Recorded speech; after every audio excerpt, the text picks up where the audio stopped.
Good morning, Taconic, and welcome to another episode of Taconic TV. Let's get into it.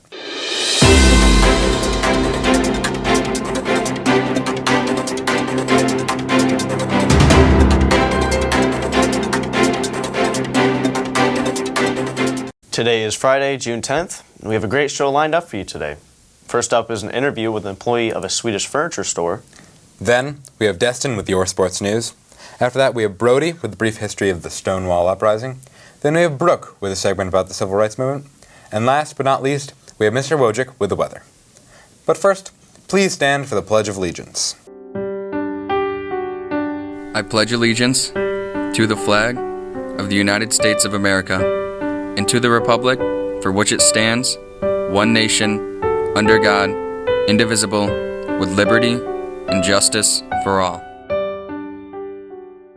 The school year is beginning to wind down, and the grades for quarter 4 close on June 15th, or next Wednesday. The school play Riot is coming up. Originally created by the Wardrobe Ensemble, a theater company from the United Kingdom, Taconic is the first high school in the world to perform this play. Riot is inspired by a real riot that broke out at the grand opening of a Swedish furniture store in London in 2005. And earlier today, I had the opportunity to interview someone who was on the scene. Let's go to that. Here with us in the studio today is a store employee who is on the scene. Welcome. Jin. Jim? Jin. Can you tell us a bit more about yourself? Well, my name is Jin. It's G-I-N like the beverage. I've been with the company for 6 years now, here in London for 2, and I like to ski. And can you tell us what happened when the store opened?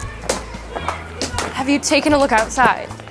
No. There's no way we can open tonight. The store was not built to hold so many people, and if you push it, then we're underprepared. They're staffed. They're underprepared. There's no way we can open tonight. No, somebody help me. Somebody help. No. Somebody help me. Back to the studio. I wonder if Jin will be okay. Guess we'll have to see the show to find out. The shows are tonight and tomorrow at 8 o'clock.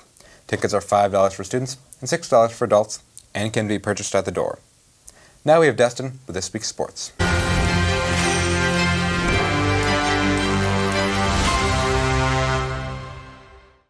Welcome back to Taconic Sports. I'm Destin, and let's get right into the news. On Monday, PHS dealt a devastating blow to Taconic's baseball team with an 8-5 victory. This has been their team's first win against Taconic since 2015. The number 30 seeded Generals scored 3 runs in the top of 7th and held off third seeded Taconic 8-5. The win ended the Thunder's run of 2 straight MIAA State Division III championships. Now time for some international news. In Game 2, the Warriors beat the Celtics 107-88.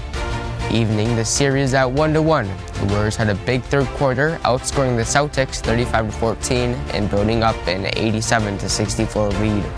The Warriors star, Steph Curry, finished with the game with 29 points after scoring 34 in Game 1.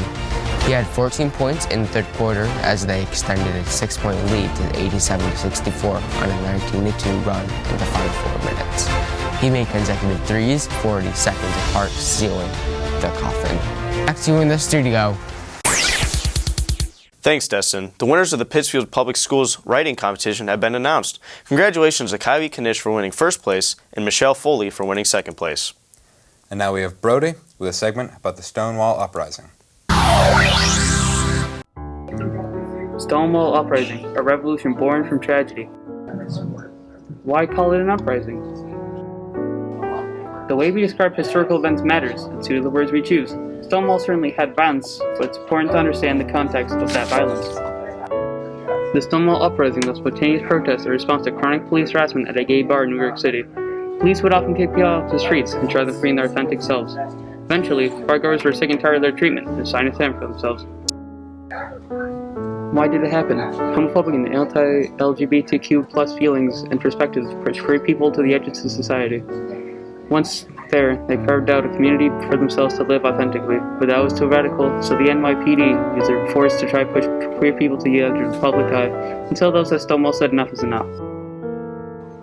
The notable activists were Sylvia Rivera, on the left, founder of Gay Liberation Front and founder of the Gay Activist Alliance, Marsha P. Johnson, on the right, credited with throwing the first brick at Stonewall, and co-founded the Street Revolutionaries Star, Sylvia Rivera.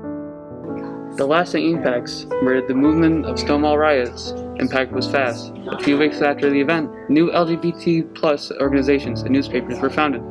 A year later, the first Pride Parade took place on its anniversary. From then on, the march spread across the U.S. and throughout the world. We recently celebrated Pride here in Pittsfield last weekend.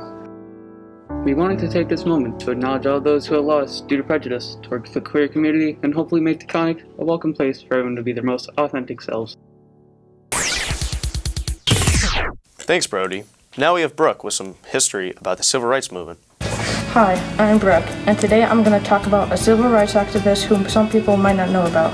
Her name is Claudette Colvin, and on March 2nd, 1955, she refused to give up her seat on the bus.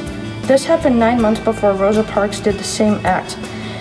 While on the bus, Claudette said that it was her constitutional right to be on the bus and that it was just as much as her seat as anyone else. She was arrested and charged with violating the city's segregation laws. The reason why she did not become the main face for battling bus segregation was because she got pregnant right before the trial, and the NAACP decided it was not a good idea to bring an unwed mother on the case because it would bring too much negative attention. That's it. Now back to you guys in the studio. And before we end off the show, we have Mr. Wocjik with the weather. I'm only happy when it rains. Thank you, and welcome to Wocjik's weather. Take a look at the national map. So, a lot of activity, a lot of highs and lows. Remember, those highs are happy, usually brings sunshine, low pressures bringing rain and stuff. The lows we got yesterday brought us at pretty good rainfall we got on Thursday, maybe up to an inch in some areas. The weekend forecast, we'll get into that more a little bit. Some of these lows could ride up, but some of this high pressure is also coming this way. So right now, I'm kind of 50-50 on the weekend. There might be a chance for some showers, but I think more than likely we're going to be more dry than rainy over the course of the weekend. Some of the temps here this morning, 57 Pittsfield, 60 out in Albany, 57 at Glens Falls, even going out toward Boston, 63. So down in New York, 70. So pretty much 50s, 60s, upper 60s throughout the Northeast. And nationally, you see some of the same things. Obviously, the warmer temps down in Florida, upper Midwest, 50s, and the country 60s right now. Pretty solid all the way through. So just to get into tonight's forecast, an oldie but goodie. Tonight's going to be dark. We're going to have dark right through the night, and you're going to see some scattered light by morning. All right, so we'll see that start picking up with some light, maybe about 5:30, 6 a.m. tomorrow morning. And our 6th day. So right now I've got the weekend at mostly cloudy. I am not ruling out a shower or two. Better chance for showers, I would say, as far as the weekend goes, will be later on Sunday afternoon into the evening. Definitely some showers on Monday. Sun and clouds Tuesday. And then warm and dry continued on Wednesday. You can see the temps right now, about seasonable for this time of year. Everything about mid-70s. Lower to mid-50s overnight, and then we're going to start a little bit of a warming trend on Wednesday next week. You guys have a great weekend. Back to you in the studio. Thanks, Mr. Wocjik. Well, that's the end of our show. As always, if you have any news you'd like us to report, email us at taconictv@pittsfield.net.